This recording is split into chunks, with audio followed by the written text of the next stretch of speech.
নমো তচ্ছা ভগবতো আরহতো সাম্মা সম্বুদ্ধাচ্ছ। জগৎপূজ্য মহাকারণিক তথাগত সম্যক সম্বুদ্ধ শ্রীচরণে কৃতজ্ঞ প্রণাম নিবেদন করে পূর্ণ পারমিতে অংশগ্রহণকারী সকল উপাসক উপাসিকাগণের নিরোগ দীর্ঘায়ু সুখী জীবন তথা জ্ঞান বিমণ্ডিত জীবন কামনায় শুরু করতে চলেছে আজকের অভিধর্ম চর্চা ক্লাস।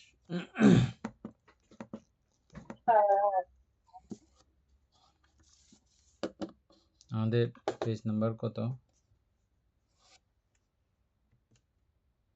271 পৃষ্ঠা বিপাক প্রত্যয়। এটা আবার করে গেলে ভালো হবে, ভালো করে বোঝা হয় না। একটা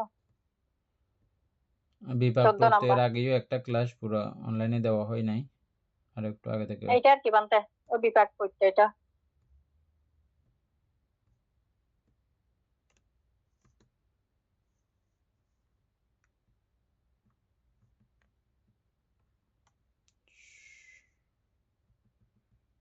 কত নাম্বার ছিল যে এটা?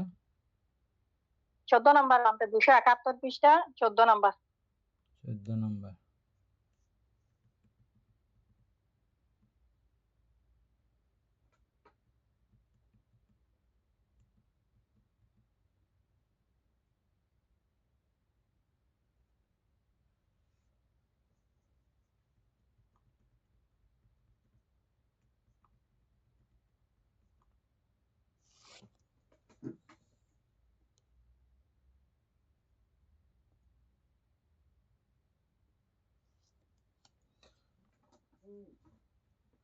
বিপাক প্রত্যয় কর্মে পরিণত অবস্থা, অর্থাৎ ফল প্রদানের অবস্থাই হচ্ছে যে বিপাক অবস্থা। কখন থেকে কর্ম ফল প্রদান করতে পারে এটা কি আমাদের মনে আছে?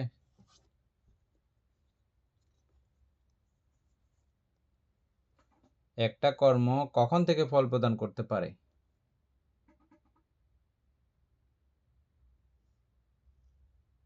পুতুল বাবু মনে আছে?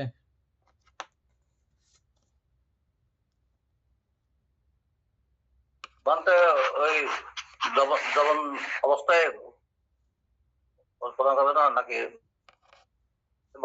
মনে করা করে?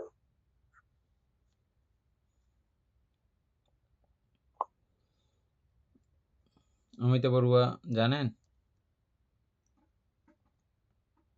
বানতে যবনস্থানে গেলে ওইখান থেকে তো মানে ফল প্রদানের শুরু হয়, নতুন কর্ম সৃষ্টি এখান থেকেই শুরু হয়।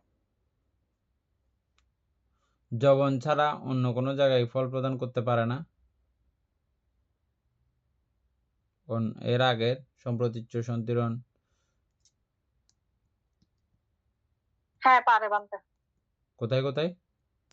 যে কোনো সময় মানে এটা মানে ফল প্রদান করতে পারে, যে কোনো সময় আমাদের যে মানে বন্ধ হয়ে যেতে পারে। ফল প্রদান করতে পারে, বিপাক প্রদান করতে পারে না, ফল প্রদান করতে পারে না, ফল প্রদান করতে পারে না, কিন্তু ওই যে মানে যে কোনো সময় এটা মানে আমাদের চিত্ত স্থগিত বন্ধ হয়ে যেতে পারে, সেরকম এমনি। কিন্তু জবনে জানি গিয়ে যে সন্তিরণ চিত্ত, সক্রিয় জবনে সক্রিয় সমনস্য সহগত সন্তিরণ চিত্ত, অপেক্ষা সহগত সন্তিরণ চিত্ত, এগুলো সরাসরি শুধু ফল প্রদান করে না, বরঞ্চ এগুলো প্রতিসন্ধি আকারীয় ফল দিতে পারে। এরকম পর্যন্ত এই চিত্তগুলোর ক্ষমতা আছে, এটা আমরা পড়ছিলাম, মনে আছে? তাহলে ওই চিত্তগুলোও ওইভাবে ফল দিতে পারে। আচ্ছা, কখন থেকে এগুলো ফল দিতে পারে? যে মুহূর্তে চিত্ত সম্পাদিত হয় ওই পরের ক্ষণ থেকে যে কোনো মুহূর্তে এটা ফল দিতে পারে। এখন বোঝা গেছে কখন ফল দেয়?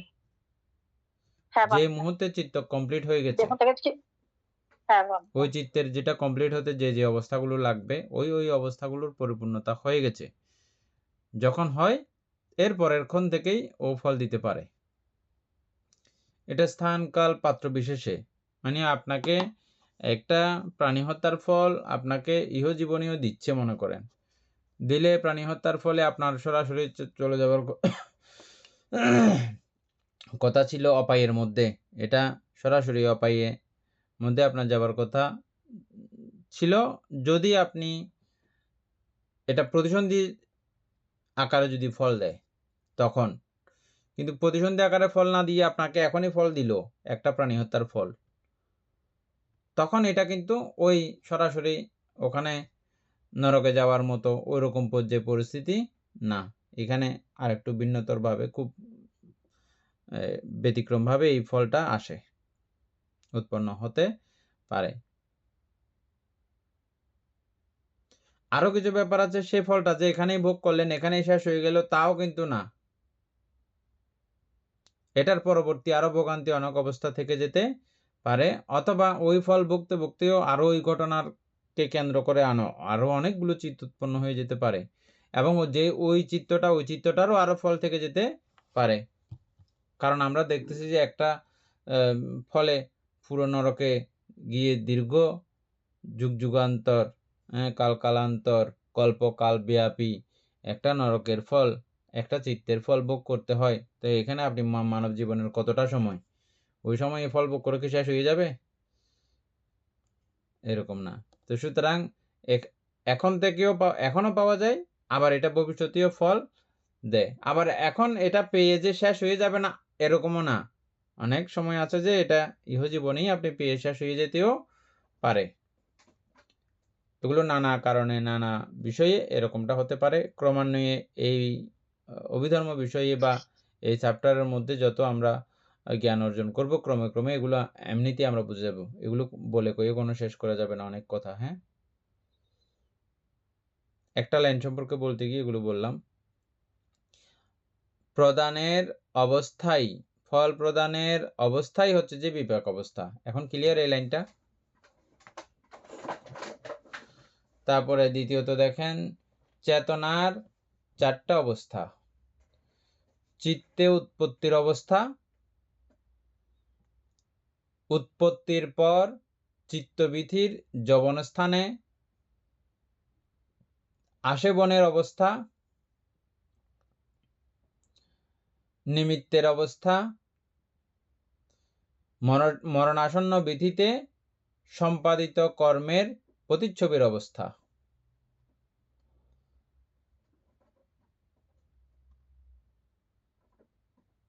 যে মুহূর্তে ওই চেতনা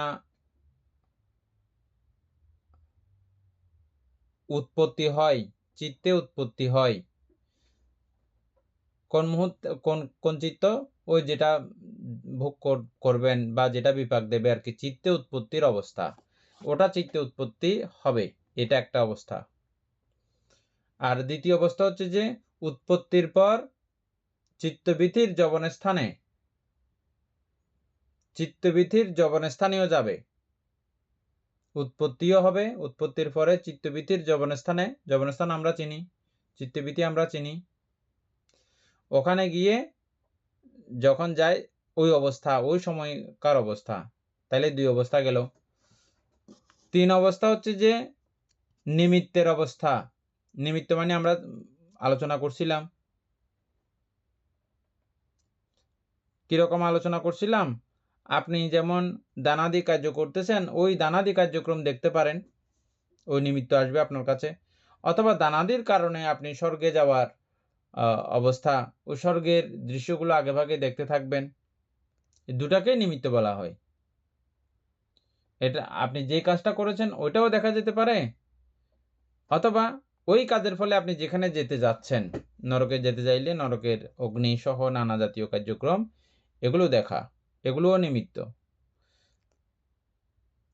তাইলে এই 2টা বিষয় ওই জায়গাতে গিয়ে দেখা যাওয়ার যে অবস্থা, ওইটাকে হচ্ছে যে নিমিত্ত অবস্থা। অথবা এটাকে আরেকটা নামেও বলা যায় মরণাসন্ন বিধিতে সম্পাদিত কর্মের প্রতিচ্ছবির অবস্থা। হ্যাঁ, মরণাসন্ন বিধিতে। মরণাসন্ন বিধি কাকে বলে? উপাসক পুতুল বাবু বলেন।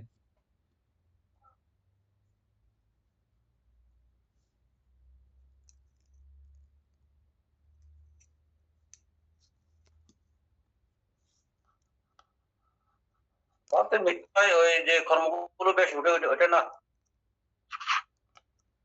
কর্ম। মরণাসন্ন বিধি বলছি, মরণাসন্ন বিধি কাকে বলে এটা জিজ্ঞেস করছি। উপাসক বিধুভূষণ বাবু, যেগুলো আপনি দেখেন, নতুন নতুন কথা শিখবেন, দেখবেন, এগুলো সঙ্গে সঙ্গে লিখে ফেলবেন। হ্যাঁ, লিখে এগুলো মনে রাখতে হবে ক্রমান্বয়ে। আবার কখনো তৃতীয়বারের মতো ক্লাস হলে, চতুর্থবারের মতো ক্লাস হলে ওই ক্লাসের মধ্যে যোগ দিয়ে পুরো বিষয়গুলো আবার আপনি বুঝবেন তখন।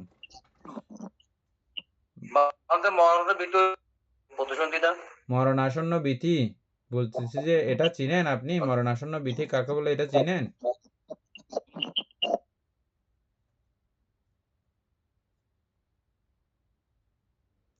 উপাসিকা, হ্যাঁ বলেন। আচ্ছা ঠিক আছে, আপনি হ্যাঁ ঠিক আছে। উপাসিকা শিল্পী বড়ুয়া মনে আছে?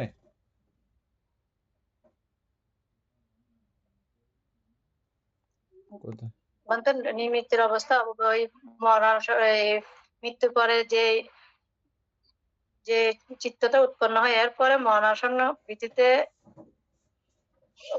মানে যে ওই কর্মগুলো করে আসছি, ওই প্রতিচ্ছবিগুলো দেখা গেলে। আচ্ছা, অনেক সময় নারকীয় করলে নারকীয় দেখা যায়, অনেক সময় না আমি প্রশ্ন করছি যে মরণাসন্ন ভীতি কাকে বলে? মরণাসন্ন ভীতি কাকে বলে এটা জানতে চাইছি। যে উপাসক জ্ঞানশ্রী সিংহ বলেন।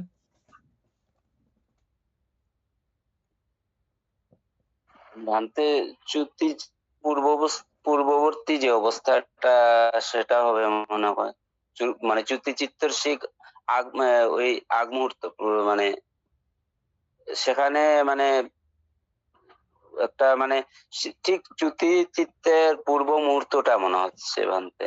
হ্যাঁ ঠিক আছে, প্রত্যেকে এমনি ঠিকঠাক বলতেছেন, কিন্তু আমি ওই জিনিসটা চিনানোর জন্য এরকম 2-3 বার ধরে ইয়া করতেছি, যে বুঝছেন। উপাসিকা অমিতা বড়ুয়া বলেন এবার। আমরা ওই মৃত্যুর আগ মুহূর্ত পর্যন্ত যেটা, ওটাই হচ্ছে যে মরণাসন্ন ভীতি, মৃত্যুর আগ মুহূর্তে। আমরা নরমালি আমরা বিধি চিনি, প্রত্যেকটা চিত্তের বিধি আছে।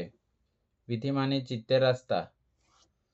তো এভাবে মরণ চিত্তের যে মুহূর্তে চিত্ত মানুষ মরে যায়, সেই চিত্তের একটা বিধি থাকবে না? হ্যাঁ, প্রত্যেকটা চিত্তের এভাবে রুট আছে না, কোন লাইনে চলে, এটারও ওই লাস্টের চিত্রের এরকম একটা রুট আছে। ওই লাস্টের চিত্রটাকে বলা হয় মরণাসন্ন ভীতি, বুঝছেন? একেবারে লাস্টের চিত্রটাকে বলা হয় মরণাসন্ন ভীতি।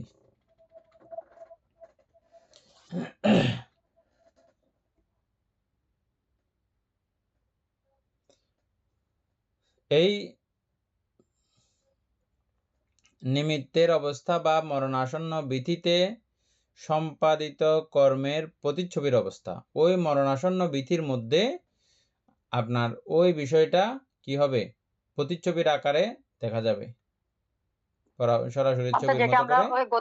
গতি নিমিত্ত বা কর্ম নিমিত্ত। গতি নিমিত্ত কাকে বলে? কর্ম নিমিত্ত কাকে বলে? কর্ম নিমিত্ত তো হচ্ছে আমরা ওই মানে বর্তমান জীবন অতীতে যেগুলো করে আসছি, ওগুলো মানে ভালো কুশল কর্ম হলে কুশল কর্ম, যেগুলো কুশল কর্ম আমার মনে হচ্ছে যে আমি এখনই করতেছি, মানে এরকম মনে হবে। এগুলো হচ্ছে যে কর্ম নিমিত্ত, বিভিন্ন ধরনের। এগুলো হচ্ছে যে কর্ম নিমিত্ত। আর গতি নিমিত্ত কাকে বলে? গতি নিমিত্ত তো হচ্ছে যে আমি মানে মানে যেখানে যাবো, আমি কুশল কর্ম করলে যদি আমি ভালো কিছু দেখবো, ওই যে স্বর্গের কোনো দেবতা বা বিমান এই ধরনের দেখবো। আর অকুশল কর্ম হলে ওই মানে নারকীয় অবস্থাগুলো দেখা যাবে। ঠিক আছে, এগুলো হচ্ছে যে কর্ম নিমিত্ত এবং গতি নিমিত্ত, যেটাই হবে হোক, এই মরণাসন্ন ভীতিতে এই বিষয়গুলো প্রতিচ্ছবির আকারে দেখা যাবে। প্রতিচ্ছবির অবস্থা, ওটাকে বলা হয় প্রতিচ্ছবির অবস্থা। আর 4 নাম্বার হচ্ছে যে বিপাক অবস্থা বা ফল প্রদানের অবস্থা। তাইলে আমরা চেতনার এই 4টি অবস্থা জানলাম পুরা। একেবারে লাস্টেরটা হচ্ছে যে কি অবস্থা? বিপাক অবস্থা বা ফল প্রদানের অবস্থা। এই 4 নাম্বারটাই হচ্ছে যে মূলত বিপাক এখানে। হ্যাঁ, বিপাকটা দিলে মৃত্যু হবা না, মৃত্যু হবা না, বিপাকটা মানে মৃত্যু হবা না। আমি পূর্বেই তো বললাম সবসময় যে মৃত্যু হবে এরকম না। আমরা অনেক সময় খুব ভালো আকারে আমরা দানাদি করি বা খুব ভালো আকারে আমরা মিথ্যা কথা বলি। হ্যাঁ, খুব সাজিয়ে গুছিয়ে মিথ্যা কথা বলি। যতদিন ধরা পড়ে না মানুষের কাছে ততদিন মোটামুটি সে চলতে থাকে, পাকামি করতে থাকে। যখন তার মিথ্যাগুলো ধরা পড়ে, যখন তার কুকর্মের কুকীর্তির কার্যক্রম যখন ধরা পড়ে, তখন তার সমাজের মধ্যে, পরিবারের মধ্যে তার খুব কুৎসারোচিত হয়। এটা কি আমার ওই খারাপ কর্মের বর্তমান বিপাক নয় কি? বুঝা গেছে এখন? তাইলে এগুলো বিপাক না? এগুলোও বিপাক। এটার জন্য মরতে হয় না, মরার আগে থেকে এগুলো পায় মানুষে। আচ্ছা, কেউ না জানুক না বুঝুক, প্রত্যেকটা ভালো কাজ খারাপ কাজের জন্য আমরা মানসিক আনন্দ, মানসিক দুঃখিত, এটা হয় কিনা আমাদের? যখন থেকে করি তখনের পর থেকে হয় কিনা? এটা চিত্তকে কেন্দ্র করে, আমাদের বুঝাবুঝিকে কেন্দ্র করে কিছু বিষয় ভালো হয়, কিছু বিষয় ব্যতিক্রম হয়। অনেক সময় না জানার কারণে, না বুঝার কারণে দইকে যেমন চুনকে যেমন কেউ কেউ দই মনে করে খেয়ে ফেলে, চুন সম্পর্কে ধারণা না থাকলে খাইয়ে তারপরে গালটা লুদরাই যায়। হ্যাঁ, এরকম আছে না ঘটনা? অনেক সময় অকুশলকে কুশল ধারণায় করে খুব আনন্দ চিত্তে আরো এগুলো কেন্দ্র করে ও মজা পায়, আনন্দ পায়, কিন্তু সে জানে না এটা কত ভয়ঙ্কর ধরনের অকুশল সে করে ফেলছে। হ্যাঁ, অকুশলকে, এটা জ্ঞানের পরিধি, জ্ঞানের তারতম্যতাকে কেন্দ্র করে এই বিষয়গুলো হয়। এটার জন্য কোনো ধর্মমতকে মানে ইয়ে করে ধরে নিলে কিন্তু হবে না। আসলে এই বিষয়টা কি? এটার ফলে কোনো প্রাণীর অকল্যাণ হচ্ছে কিনা, কোনো প্রাণের ক্ষতি হচ্ছে কিনা, হ্যাঁ, আমার আনন্দ, আমি কাউকে খুশি করতে গিয়ে, কাউকে আনন্দিত করতে গিয়ে অন্য কোনো কাউকে আমি দুঃখিত করে ফেলতেছি কিনা, যদি করে ফেলি তাহলে ওটা তো কুশলের মধ্যে পড়ার কথা না, বুঝছেন? এইভাবে যেমন আমরা অনেক সময় আমাদের জিয়ে জামাই আসলে, নাতি নাতকুর আসলে ঘরের মধ্যে আমরা তার জন্য অনেক হত্যাকাণ্ড করি। হ্যাঁ, অথবা চুরি করে মানুষ থেকে খাবার নিয়ে চলে আসি। হ্যাঁ, অথবা নানা ধরনের সন্ত্রাসী কর্মকাণ্ড করে ওকে খুশি করার জন্য কার্যক্রম করি না আমরা এরকম? হ্যাঁ, এটা আর কি। আচ্ছা, যাই হোক, তাইলে আমরা বিপাক অবস্থা সম্পর্কে জানলাম। এবার হচ্ছে যে 36 বিপাক চিত্ত, এগুলো অমিতাপূর্বকে বাইর করতে বলছিলাম, রাখছিলেন?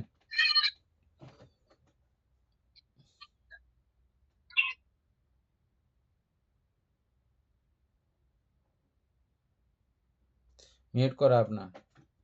প্রথম হচ্ছে যে একদম উপরের থেকে বলে আসেন। আচ্ছা, প্রথমে লোকীয় বিপাক না, চিত্ত হচ্ছে যে 32টা বান্ধব। আরো এরপর একদম লাস্টের গুলো বলেন প্রথমে।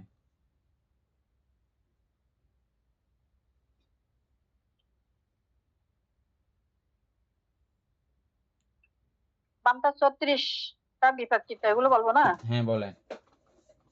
হ্যাঁ, এখানে আমরা এমনি লোকীয় চিত্ত হচ্ছে যে 32টা, আর কুশল হচ্ছে যে 4টা, না লোকোত্তরের 4টা, এই মানে লোকোত্তর শুদ্ধ 36টা হয় আর কি। তো আমি আগে লোকীয় বিপাক চিত্তগুলো বলি। অহেতুক অকুশল বিপাক চিত্ত হচ্ছে 7টি। তারপর অহেতুক কুশল বিপাক চিত্ত, কুশল বিপাক চিত্ত 8টি, 15। তারপরে শোভনচিত্তে মহাবিপাক চিত্ত 8টি, মহৎগত রূপবচর বিপাক চিত্ত 5টি, ও রূপবচর বিপাক চিত্ত 4টি। এখানে মোট 32টা। এগুলো হচ্ছে লোকীয় বিপাক চিত্ত। আর লোকোত্তর বিপাক চিত্ত 4টা শুদ্ধ, 36টা হবে। আশা করি সবাই বুঝছেন। বুঝে গেছে। ওই 8টি চৈতসিক বলতে 8টি চৈতসিক তারপরে বিভক্ত করতে 38 এটা চৈতসিক। বান্দা এখানে 38 চৈতসিক বলতে এখানে মানে আমরা যদি সর্বচিত্ত সাধারণ চৈতসিক 7টা ধরি, হ্যাঁ তারপর প্রভিন্ন চৈতসিক 6টা, তারপর 19টা বিরতি, 19টা হচ্ছে যে শোভন, তারপর এগুলো এখানে 32টা হয়। 32টার পরে যদি এখানে বিরতি যদি 3টা ধরি, এখন এগুলো হবে কিনা আমি পুরো জানি না, বিরতি যদি 3টা ধরি আর এই অপ্রমেয় 2টা আর প্রজ্ঞাইন্দ্রিয় 1টা, শুদ্ধ 38টা হয়। এখন এগুলো হবে কিনা এগুলো সেটাই। এনেকে ফোন কিন্তু করে ঠিক করে রাখবেন। এই 38টা পুরো, 4টা আচ্ছা একটু এখানে গ্রুপে দেবেন, ঠিক আছে? আচ্ছা বোন। তারপরে হচ্ছে যে এবং বিপাক প্রত্যুৎপন্ন ধর্ম, বিপাক প্রত্যুৎপন্ন ধর্ম, এগুলো যদি বিপাক হয় তাহলে বিপাক প্রত্যুৎপন্ন ধর্ম কি? আমরা বিপাক চিনলাম এতক্ষণ যাবৎ, বিপাক কাকে বলে, ঠিক আছে? এটা হ্যাঁ বিপাক প্রত্যয়, বিপাকই বিপাক প্রত্যয়, ওই বিপাকগুলোই হচ্ছে যে বিপাক প্রত্যয়, ঠিক আছে? এখন এ কি উৎপন্ন করতেছে? প্রত্যয় উৎপন্ন ধর্ম। এ উৎপন্ন করতেছে 36 বিপাক চিত্ত। পুনরায় ওই 36 বিপাক চিত্ত এবং তৎসম্প্রযুক্ত 38 চৈতসিক হচ্ছে যে বিপাক প্রত্যয় ধর্ম, আবার উৎপন্ন করতেছে যে কি? 36 বিপাক চিত্ত উৎপন্ন করতেছে। এবং 38 চৈতসিক সেম, 38 চৈতসিক এবং প্রবর্তনকালে, ওই প্রবর্তনকালে চিত্তজরূপ, আমরা চিত্তজরূপ চিনি, প্রবর্তনকালে চিত্তজরূপ চিনি আমরা। 15 প্রকার চিত্তজরূপ বলছিলেন যে দিনে, চিত্তজরূপ ও প্রতিসন্ধিকালে কর্মজরূপ, প্রতিসন্ধিকালে কর্মজরূপও আমরা চিনি। এগুলো উৎপন্ন করে এই বিপাক প্রত্যয়ে বা বিপাক এর, এটা যদি প্রত্যয় ধর্ম হয় তাহলে প্রত্যুৎপন্ন ধর্ম হচ্ছে যে আবার 36 বিপাক চিত্ত এবং 38 প্রকার চৈতসিক এবং প্রবর্তনকালে চিত্তজরূপ, প্রতিসন্ধিকালে কর্মজরূপ। চিত্ত নিয়মের অনুবলে, চিত্ত নিয়মের অনুবলে বা চিত্ত নিয়মের শক্তি বলে বিপাক শত উৎপন্ন হয়। শতত মানে স্বাভাবিকভাবে নিজে থেকেই এটা মানে নিজস্ব একটা, তার এই চিত্তের নিজস্ব ক্ষমতা, ওই যে দন্তিয়া শৈব ত দেওয়া আছে যে, এটা দিয়ে বোঝানো হয় মানে তার ব্যক্তিগত নিজস্ব ক্ষমতা। কার? ওই চিত্তের, প্রত্যেকটা চিত্তের এরকম একটা ক্ষমতা আছে যে এরকম কার্যক্রম সে ইয়ে করতে পারে। এটাকে অব্যাপার নীতিও বলা হয়।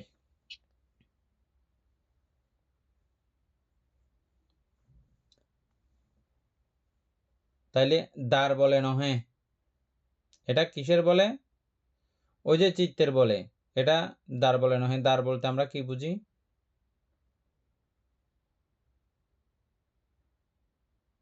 চক্ষু, শ্রোত্র, ঘ্রাণ, ওই জিহ্বা, দ্বার বলে বা 6 দ্বার যেটা আছে আর কি, ওই দ্বারের বলে না। এটা হচ্ছে যে ওই বিপাক চিত্ত নিয়মের অণু বলে। উহার উৎপত্তি, চেষ্টা, উৎসাহ নিরপেক্ষ।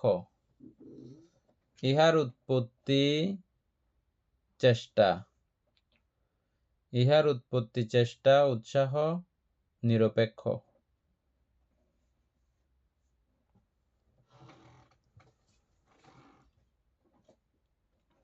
বিপাকের এই শান্ত স্বভাব হেতু শুধু ভবাঙ্গের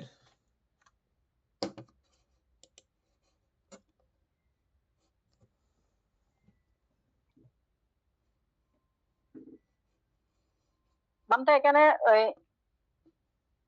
নিরপেক্ষ দিছে যে মানে চিত্ত নিয়মের অনুবলে, মানে চিত্ত নিজের মানে নিজস্ব নিয়মে যেহেতু চলে সেজন্য দিছে যে একটা নিরপেক্ষ। হ্যাঁ, এটা খুব গুরুত্বপূর্ণ বিষয়, এটা আমি বলতেছি এখন। বিপাকের এই শান্ত স্বভাব হেতু শুধু ভবাঙ্গের অবস্থা নহে, বিপাকের এই শান্ত স্বভাব হেতু শুধু ভবাঙ্গের অবস্থা নহে। আচ্ছা, যাই হোক, উপরেরটা আমরা বুঝতে চেষ্টা করি। হ্যাঁ, ইহার উৎপত্তি চেষ্টা উৎসাহ নিরপেক্ষ। বুঝছেন, এখানে এগুলো ফল দেওয়ার সময় এই চিত্ত নিয়মের অনুবলে যে ফলগুলো দেবে এগুলোতে কোনো রকমের পক্ষপাতিত্ব থাকবে না। পক্ষপাতিত্ব বলতে আমরা কি বুঝি? আমরা পক্ষপাতিত্ব করি না, দুজনে গন্ডগোল দোষ করছে, যেমন আমাদের অল্প জ্ঞানী মা বাবারা আছে, হ্যাঁ, ওর ছেলে দোষ করছে, ও কিন্তু বুঝে গেছে, বুঝে যাওয়ার পরেও ও ছেলের পক্ষ দিয়ে টানিয়ে এসে কথা বলে। ছেলেরা গন্ডগোল করেছে মাঝে মধ্যে, ছেলেরা মেয়েরা।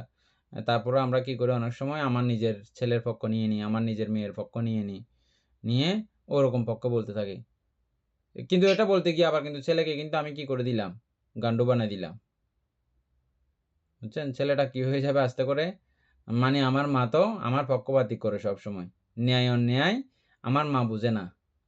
হ্যাঁ, এ মনে মনে মার প্রতি একটা ব্যতিক্রম চিত্ত জন্মাবে। আর যখন উচিত কথা বলবে, এখানে তোমারই দোষ হয়েছে, এখানে ওর দোষ না, এটা যখন বলতে জানবে, যে মারা বলে এটা, ওই মাদের সন্তানগুলো আলাদা হয়। আর যারা এরকম ইয়া করে পক্ষপাতিত্ব করে ফেলে, তাদের সন্তানগুলো আবার আলাদা হয়। ওটার খেসারত আবার নিজেই ভোগ করতে হয় লাস্টের কালে। হ্যাঁ, এখন যে আপনি ওর থেকে আপনি বাঁচাই নিলেন, ওর কাছে আপনি বাবা দিলেন আপনার ছেলেকে, কিন্তু এটার খেসারত আপনাকেই পেতে হবে আবার পরে, এবং আপনার সমাজবাসীও ওটা পাবে। কি কথা থেকে গেলাম যে আমরা কোনো পক্ষপাতিত্ব না, এটা নিরপেক্ষভাবে এই চিত্ত তার নিজস্ব শক্তি বলে এটা করবে। হ্যাঁ, সেখানে অনেকগুলো বিষয়ের অবতারণা কিন্তু আছে। কীরকম, আমরা আগেই একসময় ভবাঙ্গ আলোচনা করার সময় প্রতি মুহূর্তের মধ্যে পরিবর্তনের কথা বলতে সময় আমাদের কর্মরাশি, হ্যাঁ, যদিও বা আমরা নানা প্রকার এগুলো কর্ম সাজায় রাখছি, হয়ে গেছে আমাদের কর্ম, হওয়ার পরেও এগুলো নানাভাবে পরিবর্তিত হয়। যেমন একেবারে উদাহরণ দিয়েছিলাম আমরা, একটা গল্পের উদাহরণ, দেবদত্তের অভিচিনরকে যাওয়া এবং রাজা অজাতশত্রুর অভিচিনরকে যাওয়া।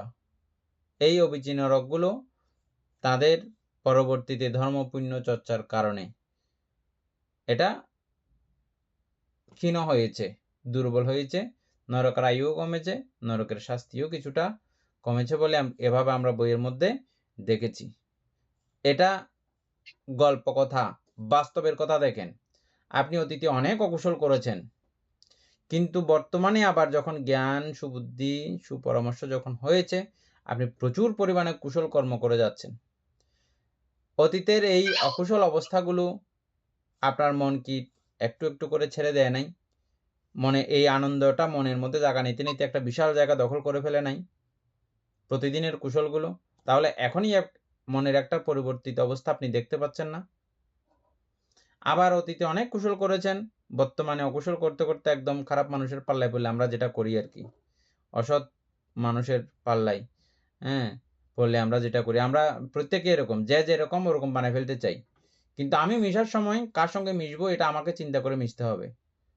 আমরা যে কেউ, আমি আমার তালে পড়লে ওকে আমি আমার মতো বানায় ফেলার চেষ্টা করি, বা আমার মোটিভ তাকে দেওয়ার চেষ্টা করি। এভাবে আমাদের সমাজের মধ্যে দেখবেন যে কোনো মানুষ, আমি বলতেছি বলে এরকম না, আপনারাও দেখবেন, খেয়াল করে দেখবেন যে ও ওর মতো বানায় ফেলতে চাইবে, ও যেটা বুঝে ও আপনার মাথায় সেটা ঢুকাই দিতে চাইবে, বুঝাই দিতে চাইবে। কিন্তু আমাকে আমার বিচার বুদ্ধি বিবেচনা দিয়ে আমাকে চিন্তা করতে হবে যে এটা আসলে কদ্দুর বালা কদ্দুর খারাপ। বুঝছেন? আরেকটা খুব গুড বিষয় হচ্ছে যে যারা এভাবে অভিধর্ম চর্চা করে, তারা যেহেতু একেবারে খুব শীর্ষে তুঙ্গে থেকে তাদের বিচার বুদ্ধি বিবেচনা তৈরি হয়, তাদেরকে হটাইতে পারে না, ঠকাইতে পারে না, ব্যতিক্রম কিছু তাদের মাথায় ঢুকানো যায় না, যদি ঠিকঠাক মতো এটা গ্রহণ করেন আর কি।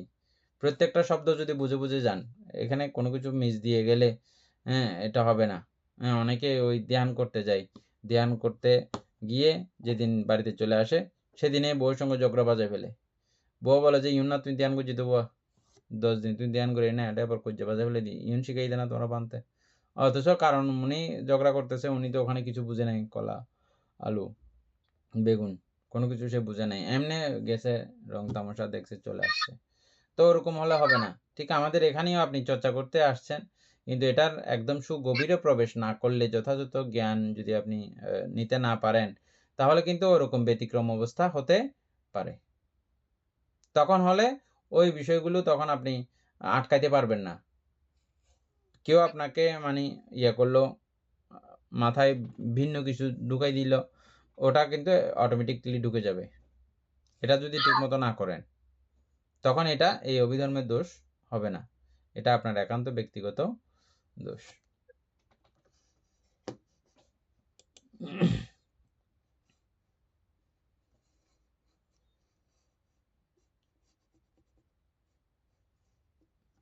তাইলে এই রকম নিরপেক্ষতা থাকবে কার?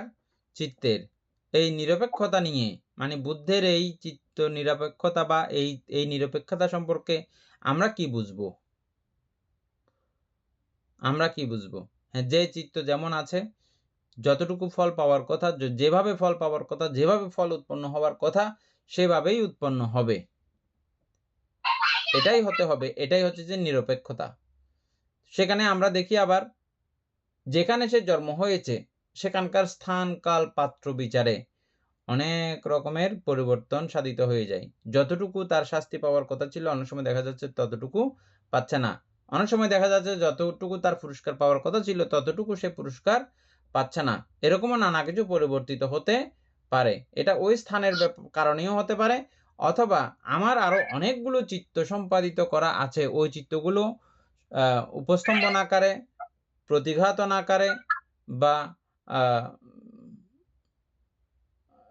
3 প্রকারে দেখছিলাম না আমরা কর্মের, উৎপীড়ক আকারে আমাকে যদি আবার যদি সেখানে সমস্যা করা শুরু করে বা ভালো লাগানি শুরু করে, তাহলে এটার ফলগুলো আর একটু বাড়তেও পারে আবার কমতেও পারে।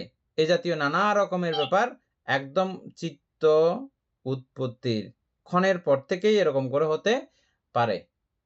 এটাই প্রতি মুহূর্তে মুহূর্তে আমাদের প্রত্যেকটা চিত্ত যার যার জায়গাতে সেও প্রতি মুহূর্তে মুহূর্তে এভাবে অনিত্য হয়ে যাচ্ছে, তার সিস্টেম পাল্টে ফেলতেছে, এবং ভবাঙ্গের মধ্যেও ওই প্রতি ক্ষণে ক্ষণে আমাদের এই চিত্তগুলো উৎপত্তির কারণে সেখানেও প্রতি মুহূর্তে মুহূর্তে তাদের রূপ পাল্টাচ্ছে।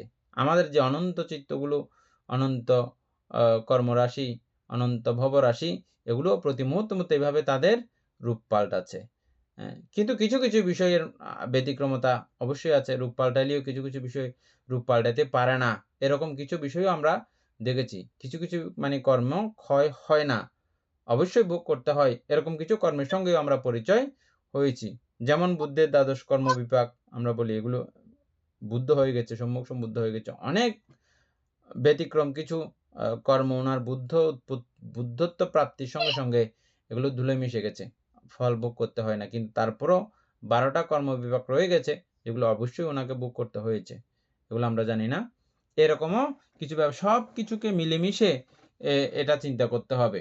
এটা যদিও বা এখানে লেখা আছে নিরপেক্ষ, হ্যাঁ নিরপেক্ষ, এগুলো সব কিছু গুটিয়ে সুটিয়ে যেটাই শেষ পর্যন্ত থাকবে ওটা ফল প্রদান করার সময় এই নিরপেক্ষতা ভাব ধারণ করবে। কথাটা একদম ছোট একটা লাইন, কিন্তু এটার মধ্যে অনেক গভীরতা, অনেক বিষয় কিন্তু লুকিয়ে আছে।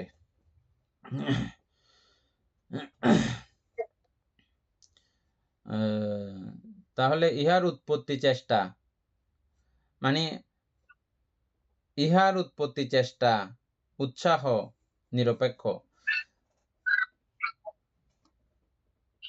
এখানেও কিছু কথা আছে, যেমন উৎপত্তি চেষ্টা, উৎসাহ নিরপেক্ষ। এটা আমরা বলি যে কি, যেমন কোনো কোনো মানুষ আছে, আমরা একজন অরহৎ ভান্তের বাবার গল্প বলেছিলাম, উনি হত্যাকারী ছিলেন, বেয়াদব ছিলেন, ওনাকে শেষ পর্যায়ে গিয়ে কি করানো হয়েছে, ধর্মপুণ্য করানো হয়েছে, করাতে গিয়ে ওনার ওই বিষয়টা ওই মুহূর্তে খুব দারুণভাবে চিত্তে গেঁথে যাওয়ার মতো পরিস্থিতি পর্যায়ে হয়েছে বলে উনি স্বর্গে যেতে পেরেছিলেন। এটা মানে আবার ওই উৎসাহ চেষ্টা ওটা না, সরাসরি এটা অন্য কাজ করে তার পুরো চিত্তের আকার প্রকার এগুলো পাল্টে দেওয়া হয়েছে। যারা এরকম জ্ঞানী, বুদ্ধিমান, বিচক্ষণ তারা এটা পারেন, এটা করেন। কিরকম? যেমন আমরা যারা স্বল্প জ্ঞানী, অল্প জ্ঞানী, মরার কথা বললে দূর অলৌকিকতা কবিলে জাগানো পড়তে না। যদি বলি তুমি যে কোনো মুহূর্তে হসপিটালে এই থেকে সেই পর্যন্ত থাকতে পারো, ফরান টানাটানি করে করেও তুমি 2-3 মাস কাটা দিতে পারো, লেঙ্গা লোজা হইও তুমি কাটা দিতে পারো, এরকম বললে অনেকে অলৌকিকতা কবিলে জাগানো পড়ে না। আমাদের কালকের বা এক মুহূর্তের পরের অবস্থাটা পুরো একেবারে অনিশ্চিত না? পুরা একেবারে অনিশ্চিত। এখন ক্লাস করতেছেন, এখনই আপনি মরে যেতে পারেন, এখনই অথবা প্যারালাইজড হয়ে অথবা চোখ অন্ধ হয়ে যে কোনো কিছু যে কোনো মুহূর্তে হয়ে যেতে পারে। কখন এটা বুঝবেন ভালো করে? এখন আমাদের ছোট, ছোট বাচ্চারা যারা সায়েন্স নিয়ে পড়াশোনা করে, দেহবিজ্ঞান নিয়ে পড়াশোনা করে, সামান্য চোখের একটা বিষয় সে যদি দেখতে যায়, এত ছোট, ছোট নার্ভগুলো আছে, এগুলো যখন সে বড় করে যখন দেখে, যারা চক্ষুবিজ্ঞান নিয়ে পড়ে, আপনারাও চক্ষুবিজ্ঞান পড়তেছেন, আমাদের বাচ্চারাও পড়ে। ওরা যখন এগুলো যখন দেখে, ওমা এত কাণ্ড! একেকটা চোখের একেকটা কার্যক্রম, একেকটা তারের একেকটা কার্যক্রম, একেকটা রক্তকণার একেকটা কার্যক্রম। এখানে একটার 19-20 হলে একেক রকম হয়ে যেতে পারে। নানা রকমের। এভাবে পুরো শরীরের মধ্যে, পুরো নখে, দাঁতে সহ শুরু করে প্রত্যেকটা অঙ্গে প্রত্যঙ্গের মধ্যে এত ছোট, ছোট কিছু ব্যাপার-স্যাপার আছে। এগুলো একটা থেকে একটা গড়বড় হয়ে গেলে এটার কারণে ওটা হয়ে যেতে পারে, ওটার কারণে ওটা হয়ে যেতে পারে, ওটার কারণে এটা হয়ে আপনি মরেও যেতে পারেন। অথবা আপনার ঠ্যাঙে একটা, হাতে একটা লস হয়ে যেতেও পারে। যেকোনো কিছু হয়ে যেতে পারে। এটা কোনো অনিশ্চয়তার কোনো কিছু নাই। এটা যারা স্বাভাবিকভাবে নেয়, আমার এই জীবন খুবই ক্ষণস্থায়ী, জন্মের পর থেকে মৃত্যুটা অতি সুনিশ্চিত, যেকোনো মুহূর্তে হতে পারে এবং এটার জন্য আমাকে সদা সর্বদা সতর্ক সাবধান হওয়া উচিত, থাকা উচিত এবং 19-20 এরকম কোনো লক্ষণ দেখলে মাত্র আমি সরাসরি আমাকে ফিট রাখা। কিরকম ফিট রাখা? অবু আয় তো মরে যেরকম আর ফুয়া সাবার নাতি-পুতি কেন বুঝে রে? অবু কার ঘর তো কাম কান বাকি রয়ে কেন বুঝে রে? অবু কইয়েন তো আর কেন বুঝে রে? এগুলো যখন ভাবতে যাই তখন অন্য কিছু হয়ে গেছে। আমি আমার মূল জায়গা থেকে হারিয়ে গেছি। আমার মূল জায়গা কি? আমাকে অবশ্যই এগুলো ছেড়ে চলে যেতে হবে আজকে বা কালকে। অথবা আপনি ভাগ্যবালা 200 বছর বাঁচি কিনগু দিয়ে দিই। তও কি নজায় উপায় আছে? তও কি ইনসারি নজায় উপায় আছে? কথার কথা হইতে 200 বছর তো এখন সিস্টেম নাই। তাও এগুলো কোনো ছেড়ে যাবার, এখানে থেকে যাওয়ার কোনো উপায় নাই। আপনাকে অবশ্যই চলে যেতে হবে। সুতরাং আমার যাওয়াটা কিভাবে সুন্দর হতে পারে? ওটা হচ্ছে যে আমার এখন মেইন টার্গেট। যাওয়াটা কিভাবে? আমি যেহেতু এখনই এটা সুসমাধা করতে পারি নাই। কোনটা সুসমাধা? চারি মার্গ, চারি ফলের কোনোটাতে আমি যদি যেতে না পারি, তাহলে আমাকে ওইভাবে একটা সুনিশ্চিত অবস্থা, এই জ্ঞান চর্চা এইভাবেও আমার কাজে লাগাতে পারি আমরা। আমি ওই সময়ে আমাকে খুব সুদক্ষ করে রেখে দেব। সুদক্ষ বানিয়ে রাখবো। কিরকম? আমি যত পুণ্যকর্ম সম্পাদন করেছি এগুলো আবার রিপিট করতে থাকবো। তো এগুলো রিপিট করতে, করতে যেকোনো মতো আমার যেটা আসবে, ওই যে কি চিত্ত বললাম আমরা, ওই যে বিধি, মরণাসন্ন বিধি। তো ওখান থেকে যেকোনো একটা আমার মরণাসন্ন বিধির মধ্যেও কাজ করে ফেলবে। তাহলে আমি ভালো চিত্তেই এখন চর্চা করতেছিলাম। ওখান থেকে ভালো একটাই এসে জুটে যাবে। খারাপ ব্যতিক্রমগুলো এসে জুটার সময় পাবে না। ওই মুহূর্তে হতাশ হয়ে গেলে, ওই মুহূর্তে ব্যথা যন্ত্রণা ওটা সেটাই যদি কাতর হয়ে যান, ওটা তখন ব্যতিক্রম হয়ে যাবে। ওটা স্বাভাবিক, খুব ইজিতে প্রত্যেকটা দুঃখ যন্ত্রণা এগুলোকে ইজিতে মেনে নেওয়ার মতো একটা মানসিকতা ক্রমান্বয়ে, এটা একদিনে হয় না। আস্তে, আস্তে, আস্তে, আস্তে করে দক্ষ হয়ে যাবে। বুঝছেন? আমি এদিনও উদাহরণ দিয়েছিলাম। আমাদের এখানকার কতগুলো বাচ্চা ধুম করে পড়ছে একটা, বুঝছেন? ফাঁকার মধ্যে। আমাদের বাচ্চা-কাচ্চা যদি হইতো, ছিলে কাঁদি গজব করে না ফেলাইতো না এক পিককে। ও পড়ছে, পড়ে টরে কান্না-টান্না করতেছে না। তারপরে এরা মা-বাবাকে তুলতেছে না আবার। ও নিজে, নিজে আবার উঠছে। উঠে আবার মা-বাবার সঙ্গে হাঁটতেছে। বুঝছেন? তো এটা কেন হলো? এটা সহিষ্ণুতা তাকে দেওয়া হয়েছে। এই পরিবেশের সঙ্গে তাকে মিলেমিশে চলার জন্য এই সহিষ্ণুতা মা-বাবারাই এখানকার ইচ্ছা করেই দেয়। তুমি আজকে তুলছো, কালকে সে নিজে, নিজে পড়বে। তোমার হাতের জন্য সে অপেক্ষা করে বসে থাকবে, নিজে, নিজে উঠবে না। বলছে না, এটা একদিকে ভালো হইলেও তোমার আদর দেখানো হবে, ঠিক আছে, কিন্তু আদর থেকেও ওর একটা ব্যক্তিগত অভ্যাসটা নষ্ট হয়ে যাবে। নিজে নিজে অভ্যাস, নিজে নিজে উঠার চর্চা সে হারিয়ে ফেলবে। তাকে নিজে উঠতে দাও। ও ঠিকই, ঠিকই নিজে নিজে কতক্ষণ ১ম দিন কান্না করছে, ২য় দিন কান্না করছে, এরপরের থেকে আস্তে, আস্তে সে কান্না করে না, নিজে নিজে উঠে। উঠে এবং এরকম পড়াটা স্বাভাবিক, পড়লে ব্যথা পাওয়াটা স্বাভাবিক, ব্যথা পাইলে কাঁদলেও যে কোনো লাভ হবে না, সুতরাং কাঁদে লাভ নাই। হ্যাঁ, না কাঁদতে, না কাঁদতে তাদের একটা সহনশীলতা, ধৈর্যশীলতা এটা উৎপন্ন হয়। এখানেও ঠিক আপনি প্রত্যেকটা দুঃখের সঙ্গে মৃত্যুর সময় এরকম একটা ভয়াবহ দুঃখ আছে। এখানে শ্বাসটান জাতীয় একটা তখন শ্বাস টানতে খুব কষ্ট হয়। এরকম একটা আছে। এটা আগে থেকে আমি পরিচিত। এটা সহ আরো নানা রকমের নানা ডিজাইনের যত যন্ত্রণা, ব্যথা এগুলো থাকতে পারে শেষ মুহূর্তের। এগুলো খুব একসময় ইজি হয়ে যায়। এটার সঙ্গে প্রতিদিন আপনার যখন সখ্যতা থাকবে, এটা একেবারে ইজি হয়ে যায়। সে মুহূর্তে না ঘাবড়িয়ে শুধু এই কুশল বিষয়গুলো, আমার জীবনের যত কুশল সঞ্চিত বিষয়, সেগুলোকে ভালো করে চিন্তা করা, ভাবনা করা। আরো যারা উত্তম জ্ঞানী, তারা ওই সময়ে বিপাসনা করেন। মানে বিশেষভাবে ওই চিত্তের, ওই কার্যক্রমের, ওই সময়ের অবস্থাগুলো বিশেষভাবে জানার চেষ্টা করেন। বুঝেন? যারা বিপস্সী সাধক তাদের বেলায়। এটাকে বলা হয় কি? উৎপত্তি, চেষ্টা, উৎসাহ। এটার অপোজিট সাইড করে বললাম যে কথাটা। এটা বললে আপনাদের এখানে আমার তাইলে সবকিছু, আমার উৎসাহের কোনো দাম নাই, আমার প্রচেষ্টার কোনো দাম নাই, এরকম বললেও হবে না। অর্থাৎ আমি তো বানিয়ে ফেলতেছি, আমার উৎসাহ প্রচেষ্টা না। আমি যেমন কাজ করব তেমন হবে যে। এটা উৎসাহ প্রচেষ্টার ব্যাপার না। আমি আমার চিত্তকে যেমন বানাই দেব, ঠিক তেমনই কাজ করতে থাকবে। এই একটা লাইন বলতে গিয়ে এগুলো বললাম। বুঝছেন আমি কি জন্য কোন কথা কেন বলেছি?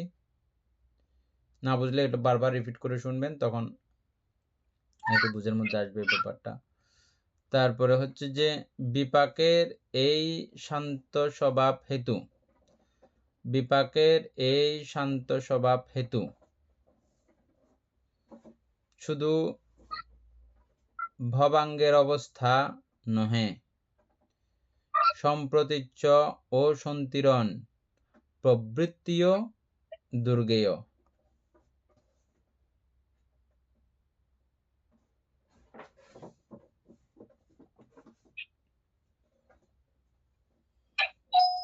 বিপাক সময়ের যে চিত্তের মানে খুবই সূক্ষ্মাতি সূক্ষ্ম একটি অবস্থা না, এটা নিয়ে বলা হচ্ছে আর কি। এবং ভবাঙ্গ অবস্থা, ভবাঙ্গ তো আমরা নর্মালি এমনি সজাগ অবস্থায় কখনো আমরা কি বুঝতেও পারি না, কিন্তু এটা পড়ার মাধ্যমে আমরা ভবাঙ্গের অবস্থাগুলো আমরা বুঝতে পারি না। হ্যাঁ, শুধু যে এই বিপাকের অবস্থা, ওই যে বিপাকের অবস্থা বলতে আমরা কি দেখলাম যে এই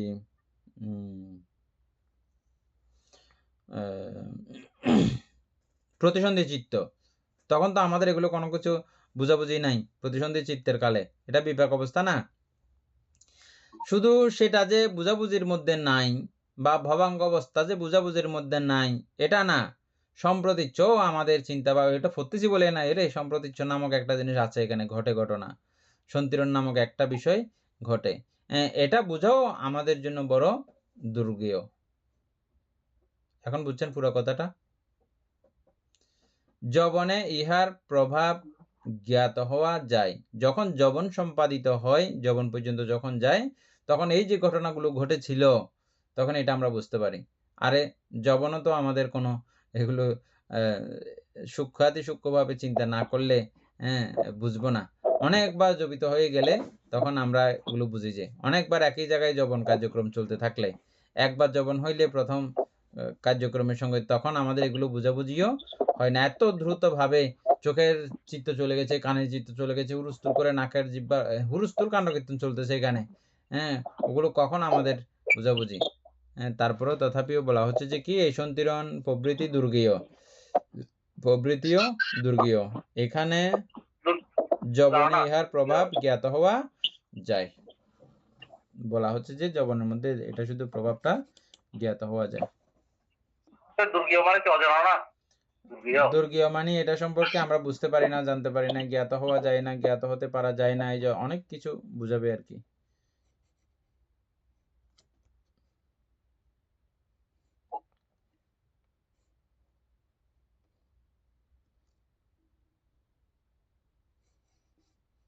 আহার প্রত্যয়টাও আমরা গতবারে শেষ করছিলাম আগে, না?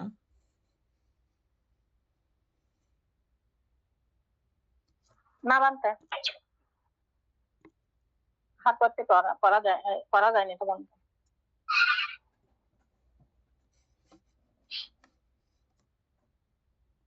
উপাসিকা রিমি বড়ুয়া আহার প্রত্যয় পড়েন।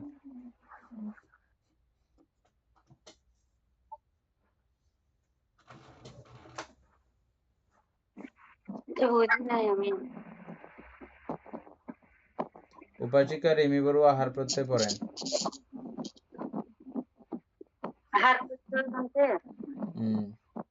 ওই দিন একবার কাকে আমি পড়তে বলছিলাম, আমার বুঝিনি টুঝিনি এগুলো কোনো কথা নাই। ও মানে এমন ভাবে মনোযোগ দিয়ে থাকতেছে যে ও বলছি এমনি পড়া শুরু করে দিছে। তখন আমি বুঝলাম যে কাকে জানি আমি এরকম করে জিজ্ঞেস করছিলাম। হ্যাঁ, তখন আমি বুঝলাম যে মানে বইয়ের পৃষ্ঠা ছাড়া এখানে মন ছাড়া অন্য কোনো জায়গাতে মন নাই, বুঝছেন? তো ওরা পুরা বই সম্পর্কে, পুরো কথাগুলো সম্পর্কে তাদের একটা এত পিওর একটা ধারণা হবে, এগুলো আমারও খুব আনন্দ লাগে এবং আমারও পুণ্য উৎপন্নের কারণ হয় সেজন্য। ঠিক আছে, আহার প্রত্যয়টা পড়েন।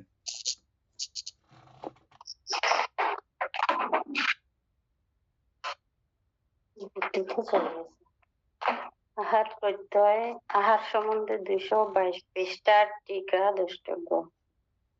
কবলীকৃত আহারের প্রত্যয় ধর্ম ভক্ষণীয় আহার্যের উজ এবং ইহার প্রত্যয় উৎপন্ন ধর্ম আহারজ রূপ। অরূপ আহারের প্রত্যয় ধর্ম স্পর্শ চেতনা বিজ্ঞান। ইহার প্রত্যয় উৎপন্ন ধর্ম চিত্ত চৈতসিক চিত্তজ রূপ ও প্রতিসন্ধিতে কর্মজ রূপ। আনতে 16 করব না, একটা করার সময় হবে যে আর হবে না। অমিত গুরু এমনি তো এটা বুঝে গেছেন না? উপাসক জ্ঞানেশ্বর সিংহ এটা তো বুঝে গেছেন নর্মালি, না? তো তবু একটু ইয়ে করে দেন, আলোচনা হয়ে গেলে ভালো। আহার তো আমরা চিনি। আহার সম্পর্কে আমরা 222 পৃষ্ঠাতে পড়েছিলাম অলরেডি। 222 পৃষ্ঠা বরাবর ঠিক নাই, এমনি কিন্তু আমরা পড়েছিলাম। ওখানে 4 প্রকার আহারের কথা আমরা পড়েছি। একটা হচ্ছে যে কবলীকৃত আহার, আর একটা হচ্ছে যে স্পর্শ আহার, আর একটা হচ্ছে চেতনা আহার, আর একটা হচ্ছে যে বিজ্ঞান আহার। এই 4টাকে আমরা আহার নামে চিনেছি। 4টার মধ্যে 3টা হচ্ছে যে অরূপ আহার, আর একটা হচ্ছে যে রূপ আহার। ওই যেটা কবলীকৃত আহার, এটা হচ্ছে যে রূপ আহার।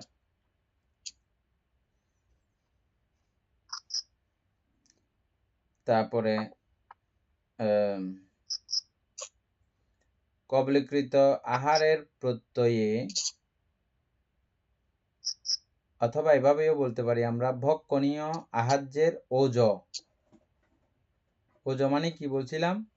প্রত্যেকটা বিষয়ের যখন পটবী ধাতু, আপধাতু, বায়ুধাতু, তেজধাতু সংমিশ্রণ হবে, সংমিশ্রিত হলে মাত্র এট এ টাইম সেখানে আরো 4টা বিষয়ের আবির্ভাব ঘটে অটোমেটিকভাবে, এবং এগুলো সবসময় একজোটেই থাকে।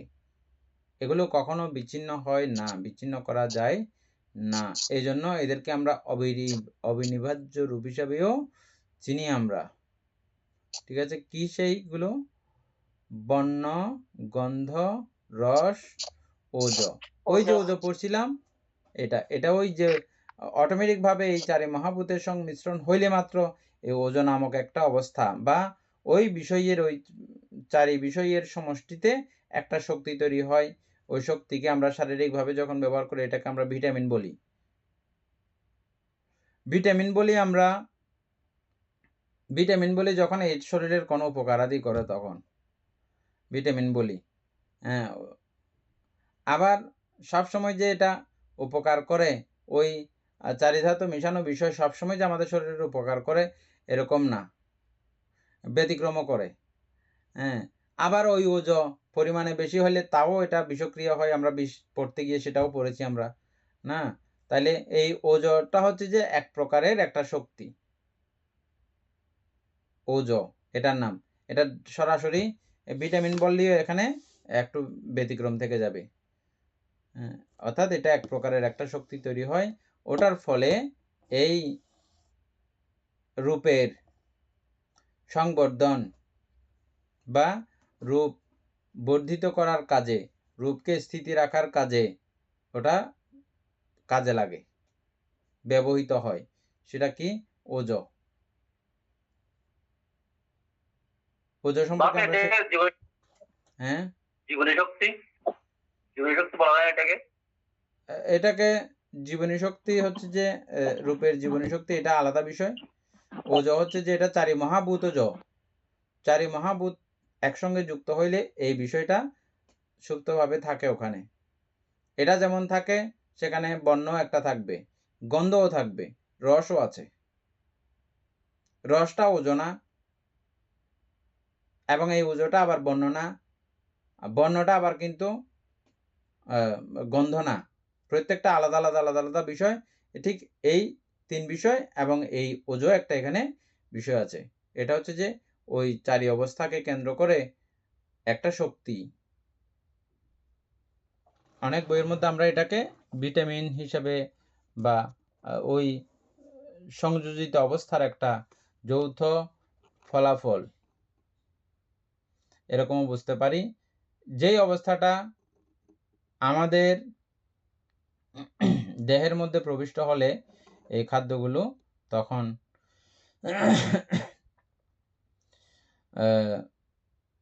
আহারজ রূপ তৈরি করে।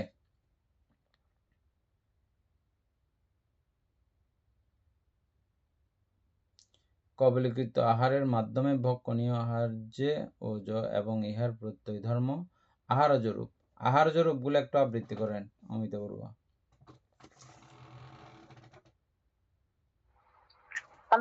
আহারজ রূপ আমরা 12 প্রকার পাইছিলাম।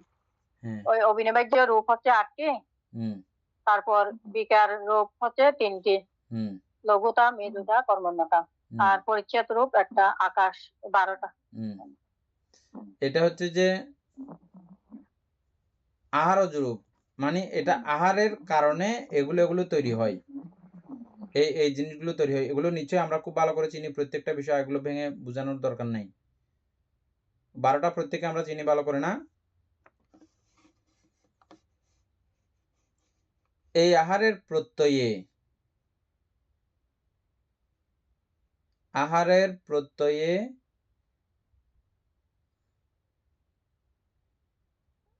এবং আহার হচ্ছে যে আহারের প্রত্যয় ধর্ম স্পর্শ চেতনা বিজ্ঞান। আহার্য রূপ, আহারের প্রত্যয়, এটা কি আবার? আহারের প্রত্যয় বামটা এখানে দিচ্ছে যে কবলীকৃত আহারে প্রত্যয় ধর্ম হচ্ছে যে ওই বক্ষণীয় আহার্যের ওজ, এবং ইহার প্রত্যয়োৎপন্ন ধর্ম হচ্ছে যে ওই আহারজ রূপ। কবলীকৃত আহারের প্রত্যয় ধর্ম হচ্ছে যে ভক্ষণীয় আহার্য ওজ। কবলীকৃত আহারের প্রত্যয় ধর্ম,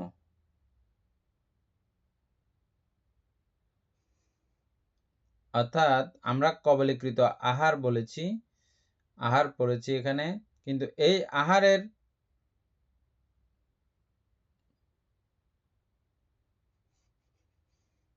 কবলীকৃত আহারের প্রত্যয় ধর্ম,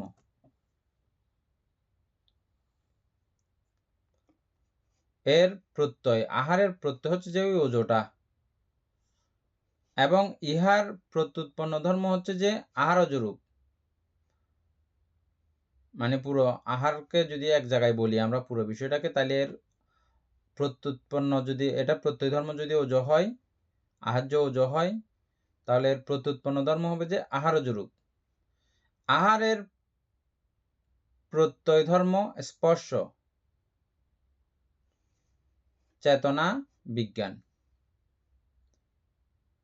ভ্রান্ত পরেরটা অরূপ আহারের কথা বলছে। ইহার প্রত্যুৎপন্ন ধর্ম চিত্তচৈতসিক চিত্তজরূপ ও প্রতিসন্ধিতে কর্মজরূপ। তাইলে কিরকম একটা গোটালা লাগতেছে কেন? অরূপ আহার তো ঠিকই না। অরূপ আহারের প্রত্যয় ধর্ম স্পর্শ চেতনা বিজ্ঞান, আর ওইটার প্রত্যুৎপন্ন ধর্ম হচ্ছে চিত্ত চৈতসিক চিত্তজরূপ ও প্রতিসন্ধিত কর্মজরূপ। স্পর্শ চেতনা বিজ্ঞান।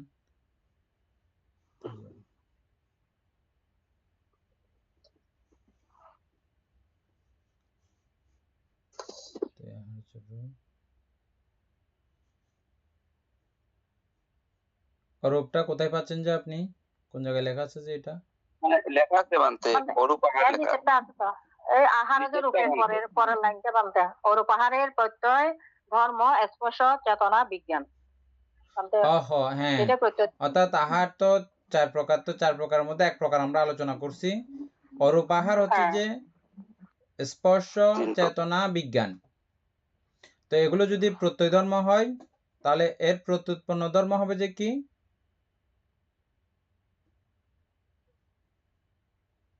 চৈতসিক চিত্ত এবং চৈতসিক এবং চিত্তজরূপ, আর প্রতিসন্ধিতে কর্মজরূপ। প্রতিসন্ধির সময়ে এটা কর্মজরূপও উৎপন্ন করে। তাইলে আমরা চিত্ত চৈতসিক সবগুলো চিনি। চিত্তজরূপ 15টা ওই দিন আমরা আবৃত্তি করছিলাম, এগুলো জানি আমরা। তারপর কর্মজরূপ সম্পর্কে আমরা জানি। 3 প্রকারে এটা এই নিচের এগুলা উৎপন্ন করতেছে। আর কবলিকৃত আহার বা ওজ উৎপন্ন করতেছে কি কি?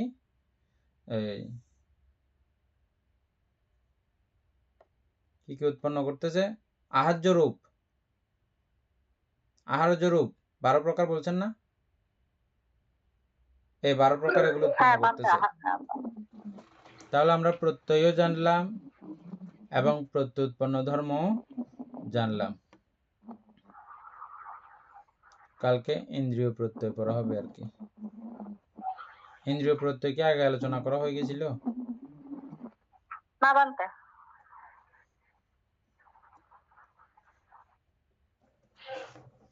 ঠিক আছে, আজকে দূর পর্যন্ত।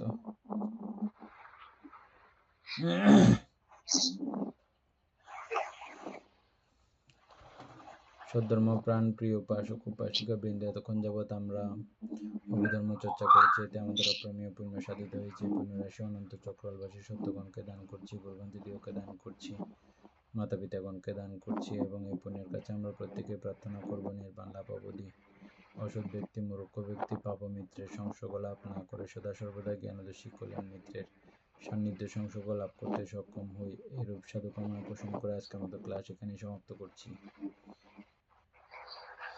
সাধু সাধু।